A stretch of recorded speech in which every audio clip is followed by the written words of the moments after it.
Convido os irmãos a abrir a palavra de Deus no livro do profeta Isaías, capítulo 6.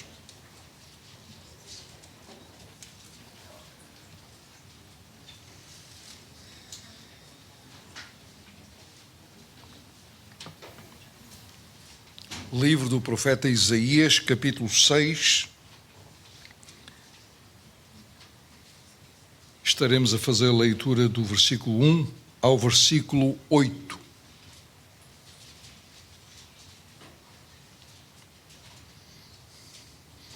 Diz assim a palavra do Senhor: No ano em que morreu o rei Uzias, eu vi ao Senhor assentado sobre um alto e sublime trono, e o seu séquito enchia o templo.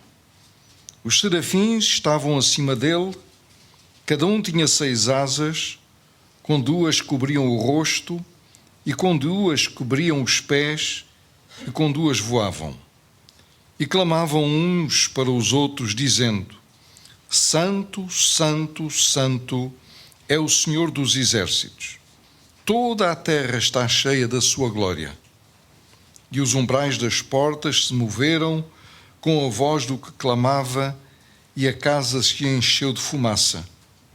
Então disse eu: Ai de mim, que vou perecendo, porque sou um homem de lábios impuros e habito no meio de um povo de impuros lábios. E os meus olhos viram o Rei, o Senhor dos exércitos. Mas um dos serafins voou para mim, trazendo na mão uma brasa viva que tirara do altar com uma tenaz. E com ela tocou a minha boca e disse: Eis que isto tocou os teus lábios, e a tua iniquidade foi tirada, e purificado o teu pecado. Depois disso, ouvi a voz do Senhor que dizia: A quem enviarei? E quem há de ir por nós? Então disse eu: Eis-me aqui, envia-me a mim. A palavra do nosso Deus diz-nos acerca do campo, que a seara é grande e os obreiros são poucos. E quando nós pensamos no mundo que nos rodeia, nos povos que ainda não foram alcançados com a mensagem do Evangelho, há dados estatísticos que mostram que muita gente ainda não ouviu falar de Jesus, mas não é preciso ir para muito longe. Basta ficarmos no nosso país, aqui em Portugal, para também dizermos isso. Há lugares onde ainda não há uma igreja evangélica, uma igreja de fé reformada. E por isso nós constantemente somos desafiados a trabalhar para o Senhor. A seara é de facto grande, os obreiros são poucos. E na leitura que nós acabamos de fazer, há uma frase no último versículo que chama a nossa atenção. Quando Isaías diz: Eis-me aqui, envia-me a mim. E é neste eis-me aqui que eu gostaria nesta tarde meditar com os amados irmãos e amigos. Eis-me aqui é uma frase que nós encontramos, é uma expressão que nós encontramos em diversas situações e contextos na palavra de Deus. E sempre ligado, sempre relacionado à obediência. Obediência, algo que todos nós temos dificuldade em lidar. Quem é que não tem dificuldade na questão da obediência? Todos nós lutamos com este problema. Os pais lutam muitas vezes com este problema em relação aos seus filhos. Claro que há sempre exceções, há aqueles filhos que não dão trabalho nenhum, são sempre obedientes, mas há outros que dão muito trabalho. Creio que há um livro que diz que criar filhos não é brincadeira. E quando se entra neste campo da obediência e há um filho que é desobediente, é de facto algo trabalhoso. E a raiz deste problema da desobediência está no que aconteceu no Jardim do Éden, com Adão e Eva. Eles desobedeceram àquilo que o Senhor havia estabelecido para eles no jardim. Sabemos que, pela palavra de Deus, eles tinham toda a liberdade para comer de todas as árvores do jardim. Apenas estavam interditos a comer de uma árvore. E foi precisamente para comer dessa árvore que estava interdita que o homem foi tentado e desobedeceu ao Senhor. E assim, quando nós olhamos para a palavra de Deus, nós vamos ver em toda a Escritura, vamos ver e sentir esta tónica da obediência e da desobediência. Deus determinando os seus preceitos, Deus dando os seus mandamentos para o homem obedecer, e ao mesmo tempo vamos ver o homem a desobedecer. Isto nos mais variados contextos. Em alguns casos, e como eu disse há pouco, às vezes há exceções, em alguns casos nós ficamos perante uma prontidão em obedecer ao Senhor, em obedecer àquilo que Deus requer do homem, que ficamos quase com inveja daquilo que aconteceu. Alguns exemplos, quando Abraão foi chamado a sair da sua parentela, isto implicava no quê? Em ele deixar tudo, deixar a sua zona de conforto. E quando nós estamos na nossa zona de conforto, não queremos sair de lá de maneira nenhuma. Um contexto onde ele tinha amigos, onde ele se movimentava facilmente, sem dificuldade, estava familiarizado com o ambiente, e ele é chamado para ir para um lugar desconhecido. Se fôssemos nós os chamados para irmos para um lugar desconhecido, se fôssemos nós que estivéssemos a ser chamados para uma situação igual ou idêntica, qual seria a nossa atitude? Qual seria a nossa resposta? E eu acredito que todos nós surgiríamos com muitos e variados argumentos para não ir. Levantaríamos muitos obstáculos, faríamos muitas perguntas, com o intuito de não ir. Não seria isso? E mais a mais para um lugar desconhecido? Porém, nós sabemos pela palavra de Deus qual foi a resposta de Abraão. Não foi de argumentar, mas sim levantar-se, preparar tudo e sair para aquele lugar que o Senhor lhe havia de mostrar. Moisés morreu e o Senhor falou a Josué e disse: levanta-te, passa agora este Jordão, tu e todo este povo, à terra que eu dou aos filhos de Israel. Estamos perante uma outra situação, uma situação em que Deus dá uma ordem, uma determinação a Josué, e a atitude de Josué é de obediência. diz-nos o texto: então deu ordem Josué aos seus príncipes, aos príncipes do povo, dizendo, e se lerem os versículos seguintes vão entender o contexto. Então Moisés morreu, Deus chama Josué, disse o que é que ele tinha de fazer: levantar-se, passar o Jordão e ir para a terra que ele tinha dado aos filhos de Israel.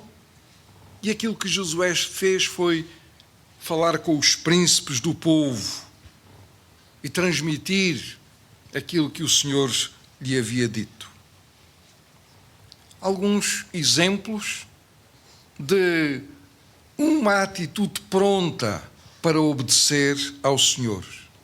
Mas o oposto, a palavra de Deus também nos diz, e o oposto é o mais comum de acontecer no nosso contexto.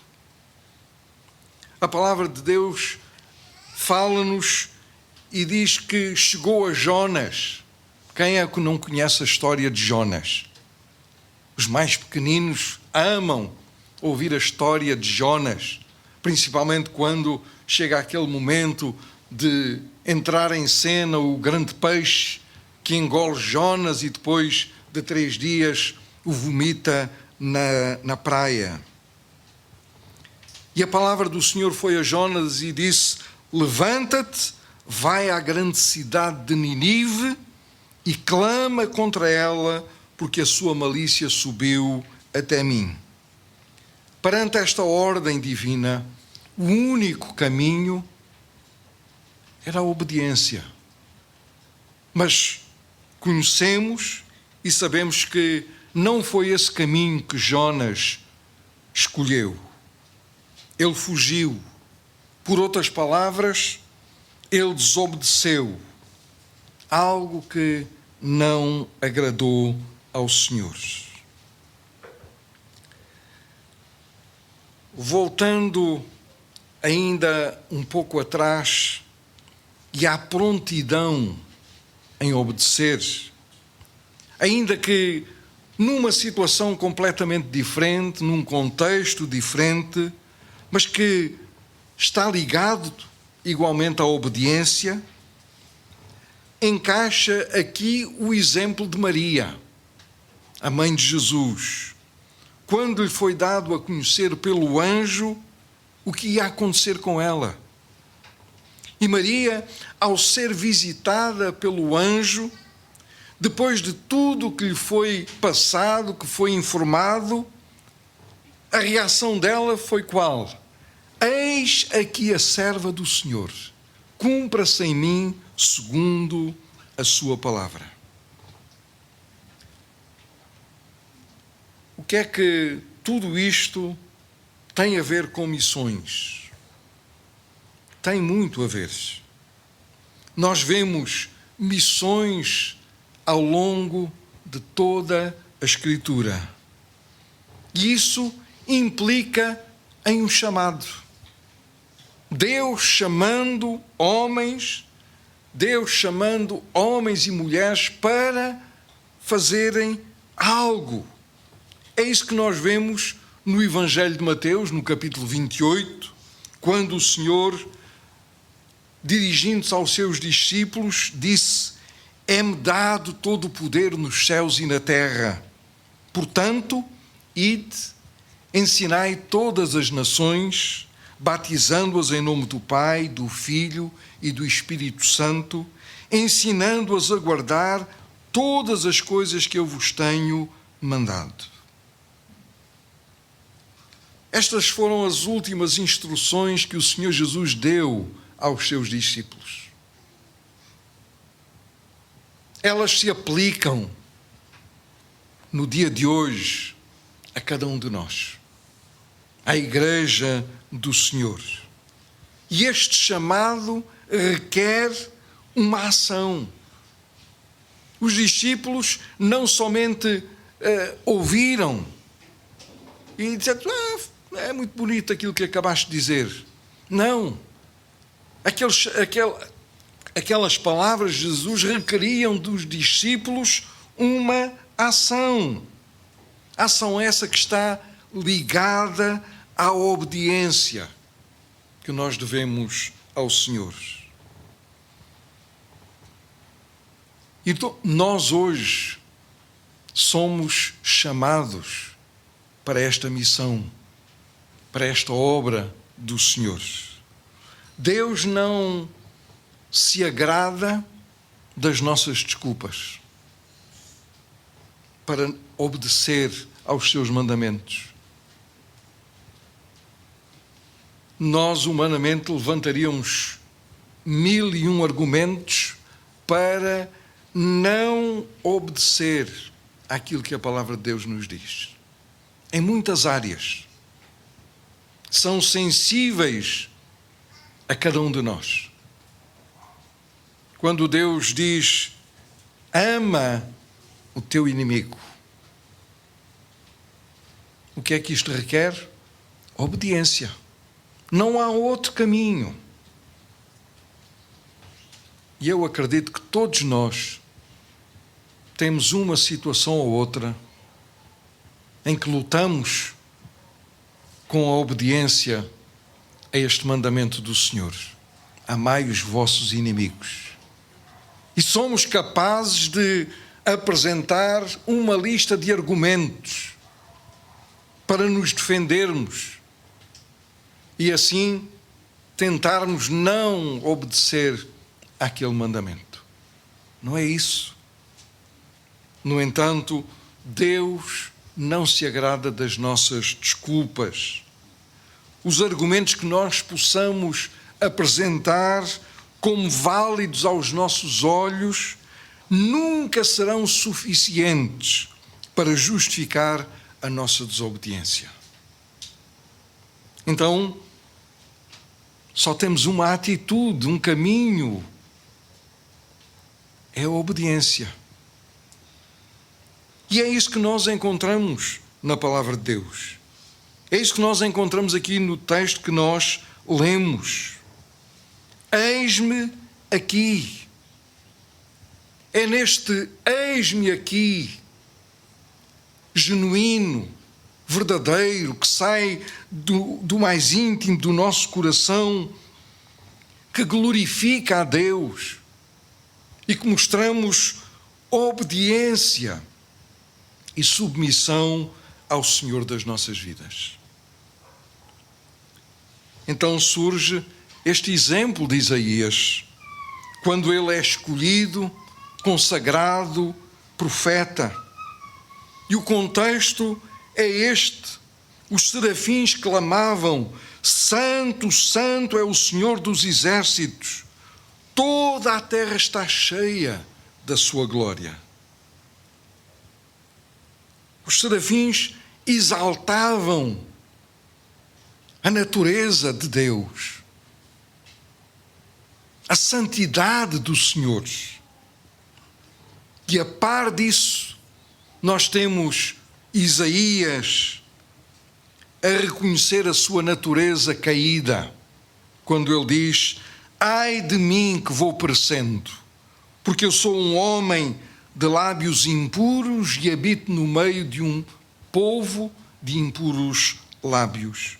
E os meus olhos viram o Rei, o Senhor dos exércitos. E é neste ambiente, neste contexto, que vem a palavra do Senhor a Isaías. A quem enviarei e quem há de ir por nós? Isaías prontamente diz, eis-me aqui, envia-me a mim. É esta a atitude de Isaías, mesmo reconhecendo o seu pecado, mesmo reconhecendo a sua fraqueza. Ele diz diante do Deus Santo, Santo, Santo, eis-me aqui, envia-me a mim. Isto demonstra uma total dependência do Senhor. Isaías não estava a confiar nas suas próprias capacidades, na sua condição. Ele está a depender do Senhor. Eis-me aqui, envia-me a mim. E quando nós olhamos para os nossos dias, quando nós vamos pensar no campo missionário, nas necessidades que o mundo enfrenta, é verdade que Deus, na sua soberana vontade, ao longo dos tempos, tem chamado e continua a chamar homens e mulheres para determinados trabalhos específicos. Nós chamamos comumente os missionários, que muitas vezes são enviados para países que não são os seus, que não são a sua origem. Nós temos exemplo do reverendo António Xavier e a sua família, que foram inicialmente para a Guiné, depois vieram para Portugal. Temos o missionário Danilo, que nos está a visitar nesta tarde.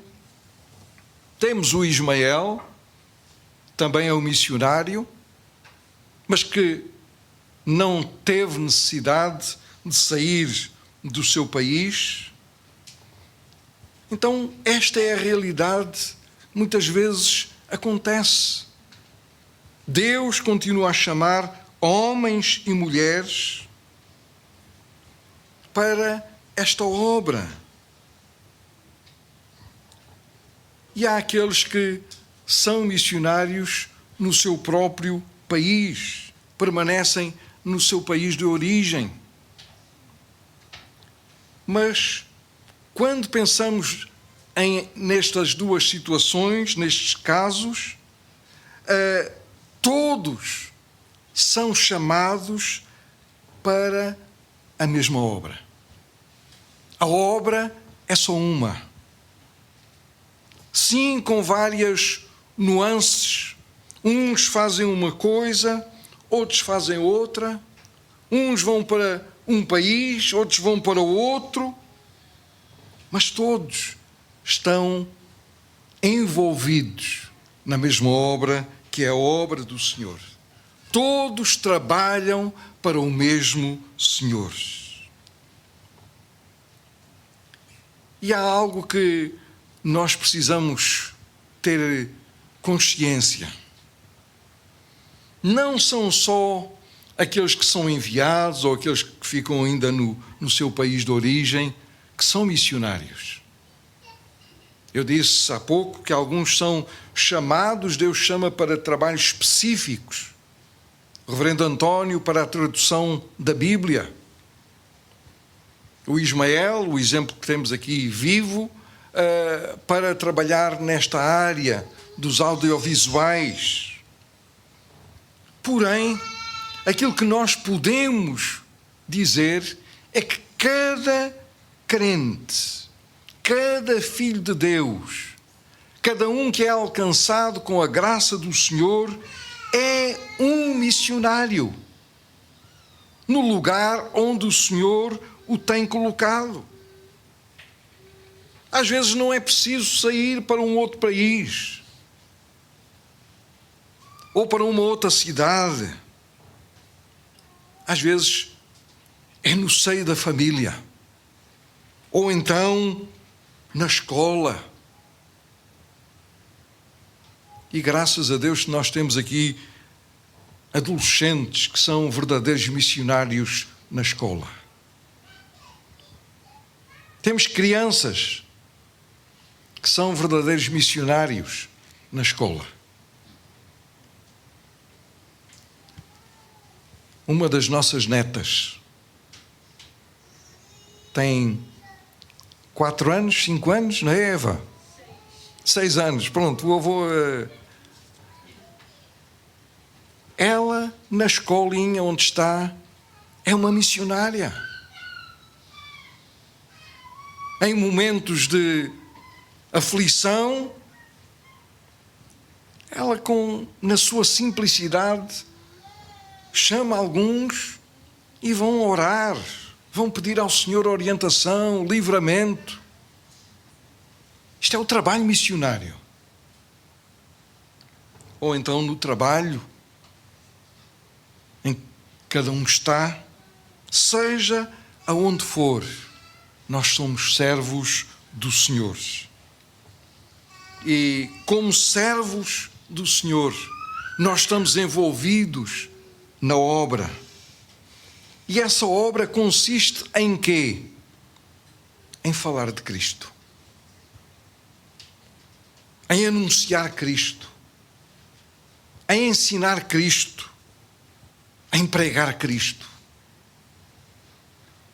E pregar Cristo não é só do púlpito.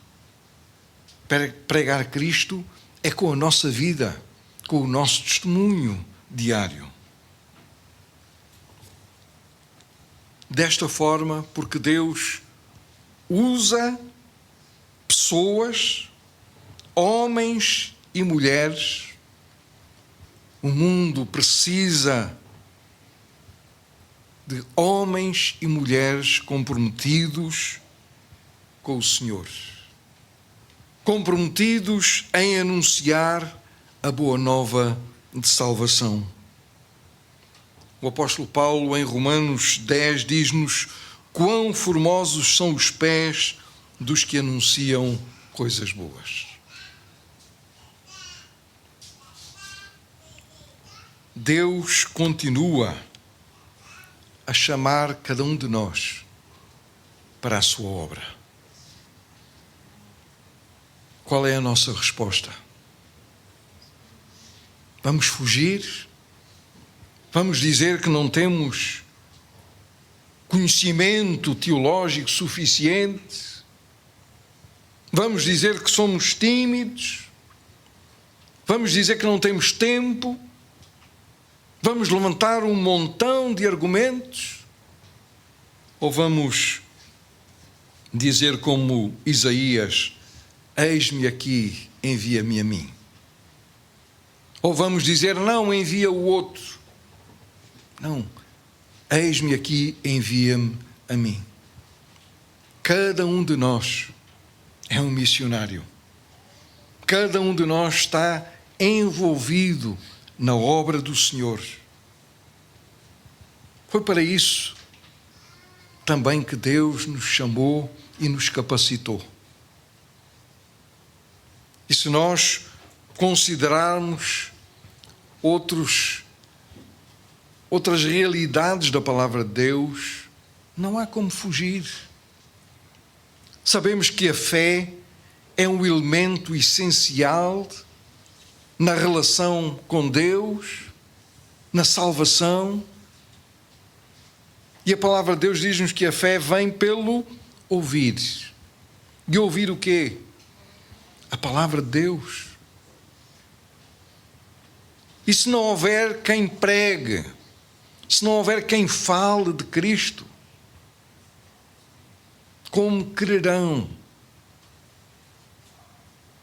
Claro que o plano de salvação que Deus tem nunca é frustrado. Mesmo que nós nos calássemos, as pedras iriam clamar. O plano de Deus não pode falhar. Mas Deus usa homens e mulheres como nós. Homens e mulheres fracos. Homens e mulheres de lábios impuros. Mas Ele nos capacita. Ele nos salvou para isso. Ele nos preparou para isso. Atos 1:8, o que é que nos diz? Mas recebereis a virtude do Espírito Santo e ser-me-eis testemunhas. Então não depende de nós.